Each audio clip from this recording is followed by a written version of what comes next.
नमस्कार दोस्तों, आप सभी का हमारे YouTube चैनल में स्वागत है। तो दोस्तों, आज के वीडियो में हम आपके लिए एक लॉ क्विज टेस्ट लेकर के आए हैं। ये हमारा दूसरा लॉ क्विज टेस्ट है। इससे पहले एक लॉ क्विज टेस्ट का वीडियो हमारे चैनल पर पहले से अपलोड है, जिसे आप वीडियो के डिस्क्रिप्शन में दिए गए लिंक में जाकर के देख सकते हैं। तो दोस्तों, आज के लॉ क्विज टेस्ट में सीआरपीसी के 20 इंपॉर्टेंट सवाल आपसे पूछेंगे और उनके जवाब भी आपको बताएंगे। दोस्तों, सवाल बिल्कुल बेसिक हैं, बट सभी लॉ एग्जाम्स के लिए इम्पॉर्टेंट हैं, इसलिए आप इस क्विज टेस्ट को अंत तक जरूर खेलिए। इस क्विज टेस्ट से आप अपनी कंपटीशन एग्जाम के लिए की जा रही तैयारी का भी आकलन कर सकते हैं। तो चलिए देखते हैं। पहला सवाल है, तो दोस्तों पहला सवाल क्या कह रहा है? दंड प्रक्रिया संहिता 1973 कितने अध्याय व धाराएं समाहित की हुई है? तो देखें, इस क्वेश्चन में आपको 4 ऑप्शन दिए गए हैं। 4 ऑप्शन में से एक ऑप्शन सही होगा। तो दोस्तों, क्वेश्चन का जवाब देने के लिए आपको मिलेंगे 5 सेकेंड, और अगर आपको ज़्यादा समय चाहिए तो आप वीडियो को बीच में रोक सकते हैं, तो आपको आंसर सोचने का समय मिल जाएगा। तो दोस्तों, आपका समय शुरू होता है अब।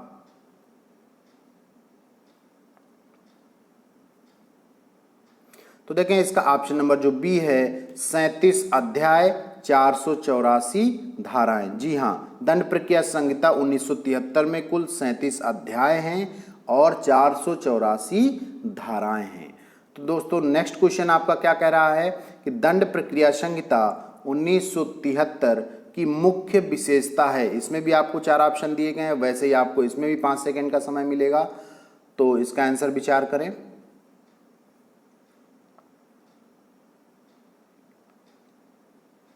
तो दोस्तों, इसका ऑप्शन नंबर सी सही होगा, न्यायपालिका को कार्यपालिका से अलग करना। तो ये कैसे दोस्तों? दंड प्रक्रिया संहिता 1973 को दंड प्रक्रिया संहिता 1898 के स्थान पर विधि आयोग की अनेक सिफारिशों को स्वीकार करते हुए लागू किया गया है, जो 1 अप्रैल 1974 से लागू किया गया। इस संहिता के अंतर्गत दंड न्यायालयों की नवीन रचना कार्यपालिका से न्यायपालिका को पृथक्करण के सिद्धांत पर ही आधारित है। यानी इसमें जो बताया गया है उसके अनुसार न्यायपालिका को कार्यपालिका से अलग करना ही इसका मुख्य उद्देश्य है। नेक्स्ट क्वेश्चन क्या कहता है? जमानती व गैर जमानती अपराधों की सूची दंड प्रक्रिया संहिता में कहाँ दी गई है? जी हाँ, तो दोस्तों 4 ऑप्शन है, इसमें आप जो है आंसर सेलेक्ट कीजिए। 5 सेकेंड का समय है आपके पास।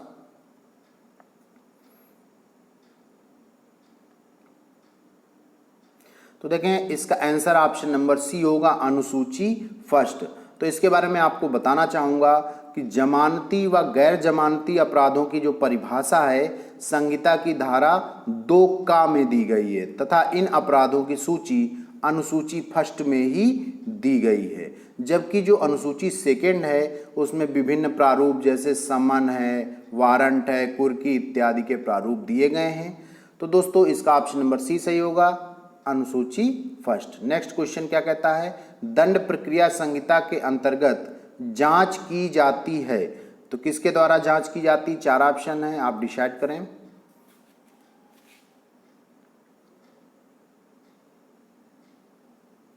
तो इसका ऑप्शन नंबर डी सही होगा, मजिस्ट्रेट या न्यायालय द्वारा। जी हाँ, इस जो विचारण है जिसे आप ट्रायल भी बोलते हैं, तो जो ट्रायल शब्द है दंड प्रक्रिया संहिता 1973 की धारा 2(6) में प्रयोग किया गया है, जिसके अंतर्गत स्पष्ट है कि जांच मजिस्ट्रेट या न्यायालय द्वारा की जाती है। तो नेक्स्ट देखेंगे, क्वेश्चन नंबर 5 क्या कहता है? धारा 125 दंड प्रक्रिया संहिता में भरण पोषण की सहायता कौन पा सकता है? यानी जो आपका सेक्शन 125 है उसके अनुसार भरण पोषण कौन पा सकता है? तो देखें, इसमें 4 ऑप्शन दिए गए हैं, आंसर डिसाइड करें आप।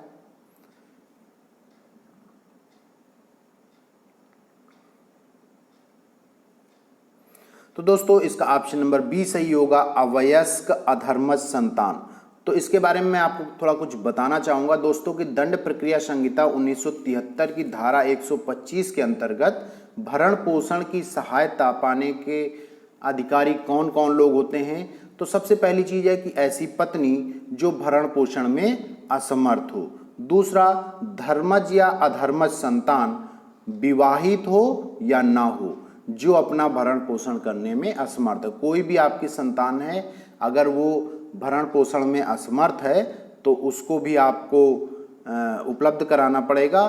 तीसरा होता है आपके माता पिता जो अपना भरण पोषण करने में असमर्थ हैं। तो इसके आधार पे आपका जो ऑप्शन नंबर बी है वो सही होगा।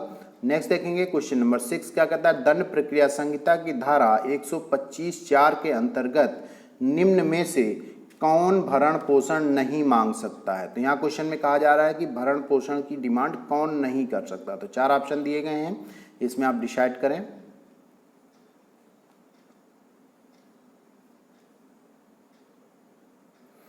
तो देखें इसका ऑप्शन नंबर सी सही होगा, दोनों ए एवं बी। तो ए और बी में क्या क्या गया है, तो इसमें देखिए दंड प्रक्रिया संहिता 1973 की धारा 125(4) के अंतर्गत एक पत्नी जो जारता की दशा में रह रही हो अथवा जो पारस्परिक सहमति से अलग रह रही हो अथवा यदि पत्नी पर्याप्त कारण के बिना अपने पति के साथ रहने से इनकार करती है तो वह अपने पति से भरण पोषण प्राप्त करने की हकदार नहीं होगी। तो यही दोनों पॉइंट आपके जो है ए और बी में बताए गए थे, उसके अनुसार जो आपका ऑप्शन नंबर सी है वो सही होगा। नेक्स्ट देखेंगे क्वेश्चन नंबर 7 क्या कहता है, दंड प्रक्रिया संहिता की धारा 125 के अंतर्गत अब भरण पोषण हेतु प्रति माह कितनी राशि दिलाई जा सकती है। यानी जो भरण पोषण की राशि मिलती है उसमें अधिकतम कितनी राशि दिलाई जा सकती है। तो 4 ऑप्शन हैं, आप डिसाइड करें।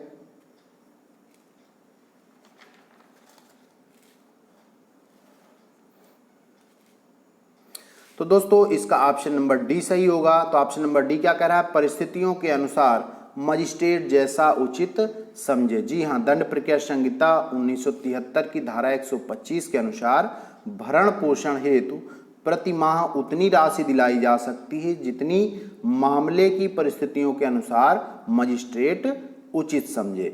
नेक्स्ट क्वेश्चन है आपका क्वेश्चन नंबर 8, दंड प्रक्रिया संहिता की कौन सी धारा के अधीन संविदाकारी राज्य परिभाषित है। तो आपको इसमें सेक्शन बताना है। तो देखें 4 ऑप्शन है, डिसाइड करें।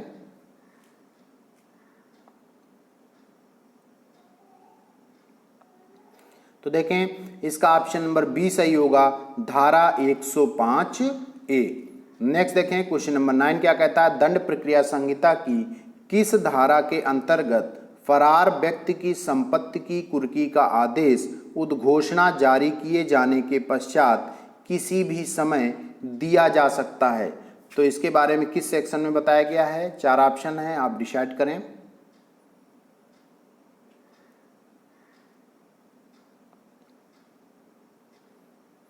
तो इसका ऑप्शन नंबर ए सही होगा, धारा 83। तो ये बात कहाँ डिसाइड की गई है, धारा 83 में। नेक्स्ट देखें क्वेश्चन नंबर 10 क्या कहता है, द्वितीय श्रेणी मजिस्ट्रेट को दंड प्रक्रिया संहिता की धारा 29 के अनुसार कितनी सजा देने का अधिकार है। यानी जो द्वितीय श्रेणी मजिस्ट्रेट है वो अधिकतम कितनी सजा दे सकता है।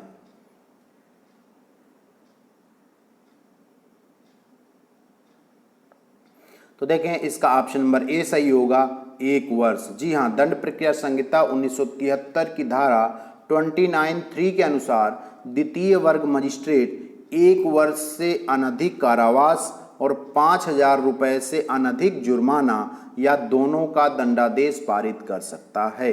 तो देखेंगे नेक्स्ट क्वेश्चन क्या कहता है, 11 क्वेश्चन नंबर, दंड प्रक्रिया संहिता की निम्न किस धारा के अंतर्गत पुलिस अभियुक्त को बिना वारंट के गिरफ्तार कर सकती है। तो कौन सी धारा के अंतर्गत है, आप देखें।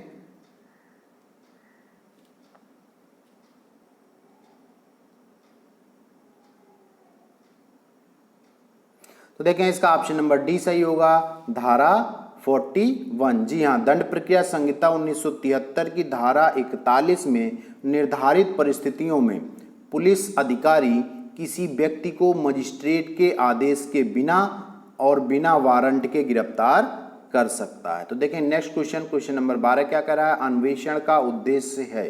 तो अन्वेषण का क्या उद्देश्य है, 4 ऑप्शन है, आप इसमें देख करके बताएं।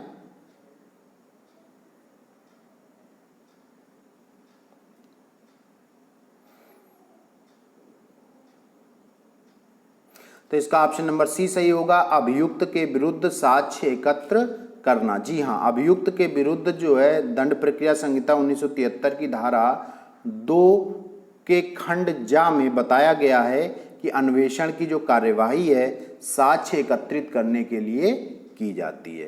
देखिए नेक्स्ट क्वेश्चन, क्वेश्चन नंबर 13 क्या कह रहा है आपका, आजीवन कारावास का दंडादेश निम्न में से किसके द्वारा पारित किया जा सकता है। यानी जो आजीवन कारावास का दंड है वो कौन दे सकता है। तो 4 ऑप्शन है, इसमें आप डिसाइड करें। दोस्तों अगर आप चाहते हैं कि जो है हम लगातार अपने आप को आंसर चेक करते हैं तो आप चाहें तो कमेंट में भी आंसर्स को लिख सकते हैं, उसमें भी कोई प्रॉब्लम नहीं है।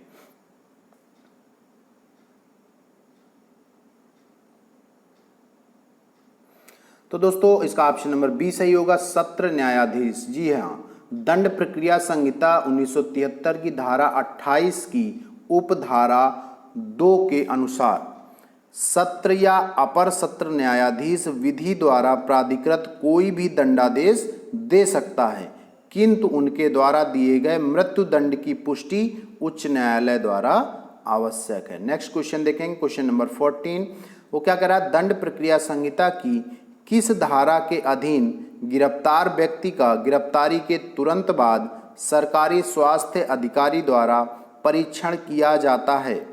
तो इसमें आंसर डिसाइड करें आप।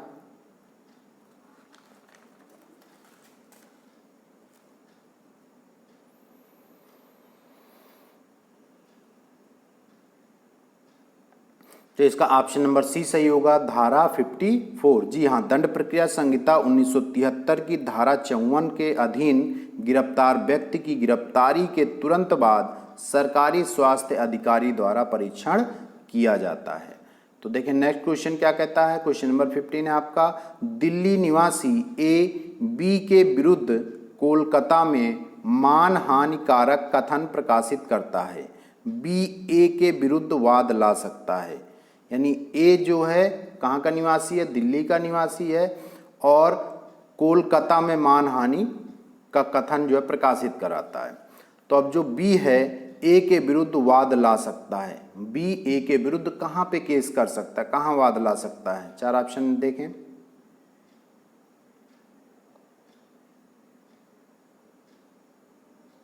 जी हाँ दोस्तों, इसका ऑप्शन नंबर सी सही होगा, दिल्ली या कोलकाता में।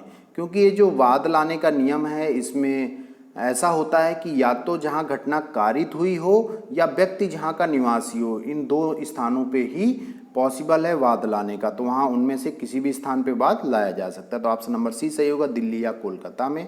तो नेक्स्ट है क्वेश्चन नंबर 16 क्या कहता है, दंड प्रक्रिया संहिता की किस धारा के अंतर्गत उच्च न्यायालय द्वारा अंतर्निहित शक्तियों का प्रयोग किया जा सकता है। तो 4 ऑप्शन है, देखें इसमें कौन सा सेक्शन होना चाहिए।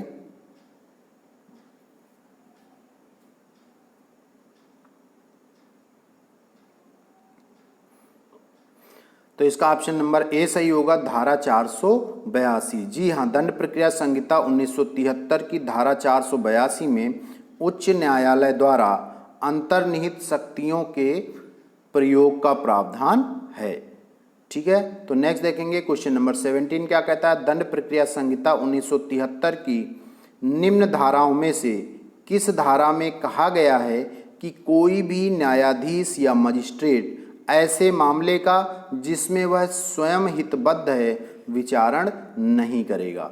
तो इसमें बात क्या कही जा रही कि कोई भी न्यायाधीश, कोई भी ऐसा न्यायाधीश या मजिस्ट्रेट जो स्वयं एक पक्षकार है, कोई भी वाद चल रहा उसमें पक्षकार है, तो उस मामले को वो स्वयं विचारण नहीं करेगा। ये किस सेक्शन में बताया गया है।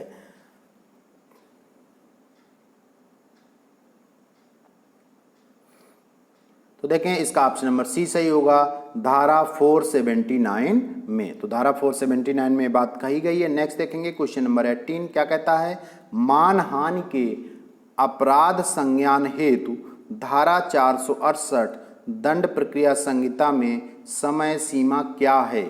तो क्या समय सीमा रखी गई है जितने समय के अंदर आप वाद दायर कर सकते हैं।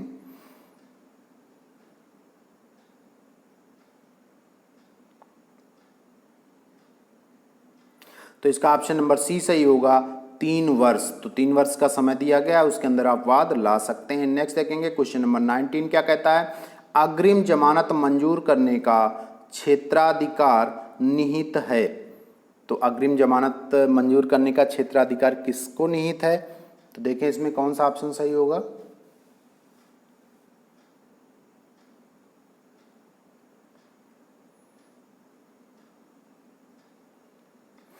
तो दोस्तों इसके आधार पे ऑप्शन नंबर डी सही होगा।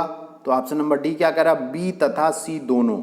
तो बी में जो बात बताई गई और सी में क्या बताया गया। तो दोस्तों दंड प्रक्रिया संहिता 1973 की धारा 438 में अग्रिम जमानत का प्रावधान किया गया है, परंतु अग्रिम जमानत देने का अधिकार सत्र न्यायालय एवं उच्च न्यायालय को ही दिया गया है। तो देखें नेक्स्ट और लास्ट क्वेश्चन क्या कहता है आपका, कि समुचित सरकार किसी अभियुक्त की सजा के दंडादेश का बिना उसकी सहमति के भी लघुकरण कर सकती है। दंड प्रक्रिया संहिता 1973 की किस धारा के अंतर्गत कर सकती है? यानी जो सजा है किसी अभियुक्त की, गवर्नमेंट चाहे तो उसकी सजा को कम कर सकती है। तो किस सेक्शन के तहत कर सकती है दंड प्रक्रिया संहिता के? इसमें आप देखें,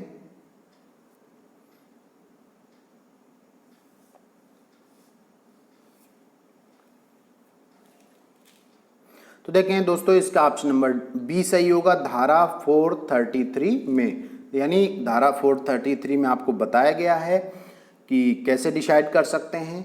तो दोस्तों इस प्रकार से आपको हमारा वीडियो कैसा लगा आप ज़रूर बताएं, और इन आंसर्स को आप एक कॉपी में लिख करके देखें आप कितने सॉल्व कर पा रहे हैं। और ये जो भी क्वेश्चन बताए गए हैं बहुत ही मोस्ट इंपॉर्टेंट हैं, जो आपके लिए बहुत ही फ़ायदेमंद होंगे। आपको अगर ये वीडियो अच्छा लगा हो तो प्लीज़ वीडियो को लाइक करें, दोस्तों के साथ शेयर करें, और ज़्यादा से ज़्यादा जो है इसको पढ़ने की कोशिश करें, जिससे कि आपके लिए फ़ायदेमंद हो। बहुत बहुत धन्यवाद।